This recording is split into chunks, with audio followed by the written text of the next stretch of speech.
In September of 2022, Vladimir Zelensky rang the bell at the New York Stock Exchange. 6 months after Russia had invaded Ukraine, Zelensky had time to pay Wall Street a virtual visit. Ukraine is the story of a future victory and a chance for you to invest now in projects worth of hundreds of billions of dollars to share the victory with us. Ukraine is open for business. Let's leave Zelensky unmasked.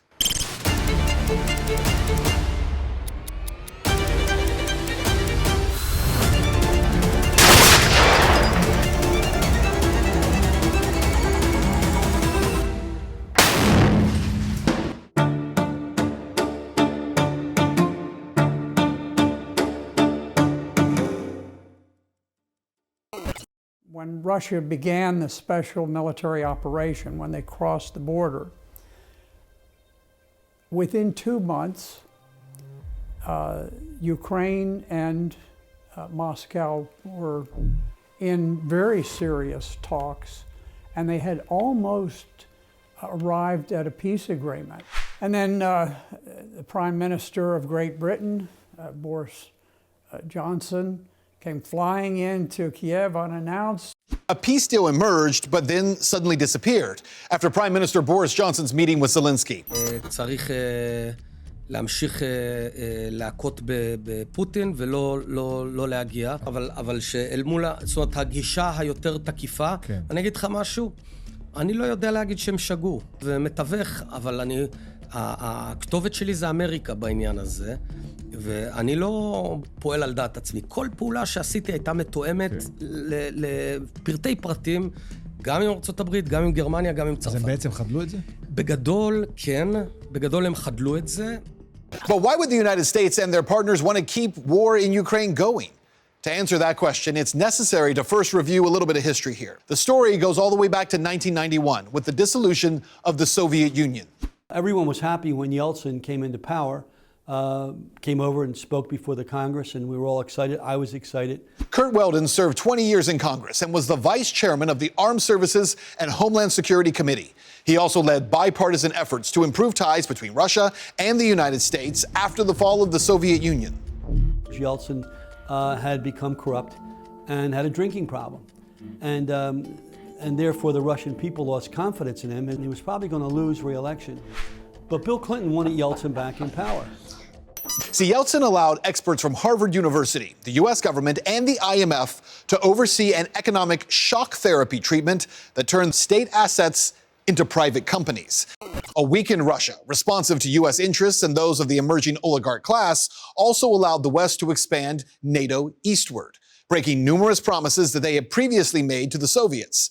Just months before Yeltsin left office, NATO made its first expansion east after the dissolution of the Soviet Union, adding the Czech Republic, Hungary, and Poland to that military alliance. What happened to Russia also happened to the newly independent country of Ukraine. See, Ukraine was part of the USSR until 1991, when international financial institutions jumped on the opportunity to make money off of this newly formed country. Today, with Ukraine blown to bits, transnational monopolies are licking at the chops. It's going to be run by corporations and the U.S. government to protect those corporations and those financial interests. In order of appearance here, the first corporations to gain big have been military contractors. Using our tax money, the U.S. government has designated over $100 billion in military aid to Ukraine. This money directly feeds the military-industrial complex. The U.S. is sending Ukraine weapons from its own stockpiles and using the military aid to purchase brand new weapons from manufacturers. Weapons contractors have earned big money because of the scheme. It seems like the value of the U.S.'s largest defense contractor, Lockheed Martin, increased 45% because of this so-called aid. The military-industrial complex has come up with many innovative ways to make money. Well, now the weapons manufacturers have grabbed their piece of the pie, international lenders can now sign Ukraine up for predatory loans. Before the 2022 invasion, Ukraine was the third largest IMF borrower with $9 billion of debt. Well, since then, the IMF has lent billions more to the country and is helping facilitate a projected $64 billion in loans over the next few years. They're going to be in debt for hundreds of years. But the big winners of the Ukraine jackpot make IMF and defense contractor gains look like a child's allowance. ארוחת בוקר אצלי של כל חברי הסיעה, כן? כל 6 חברי הסיעה. And therein lies the rub. The restoration of a large war-torn country means major contracts for the world's biggest monopolies, none bigger than BlackRock, which manages around $10 trillion, yes, $10 trillion. To put things in perspective, the whole of the global economy is worth around $100 trillion. You could argue that BlackRock owns 10% of the world and counting. BlackRock signed an agreement with Zelensky in November of 2022 to administer a fund to raise as much as $750 billion. This money is to be used to reconstruct Ukraine once it's been converted to rubble. The key here is in the details. BlackRock's fund is supposed to be independent, with experts from BlackRock and JP Morgan advising. Looking at a pie chart on a document that BlackRock created, you can see that the government of Ukraine is only one of 4 groups that operates the fund. Another group is labeled capital providers, who will give the Ukrainian government guidance. A third group is designated design advisors, aka BlackRock. And the final fund operator is international financial institutions.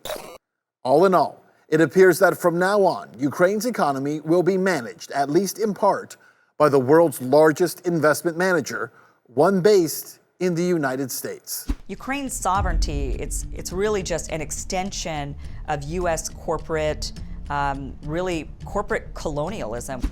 When we are talking about recovery, we are talking about millions of jobs, billions in corporate profits. In June of 2023, the UK government hosted the Ukraine Recovery Conference.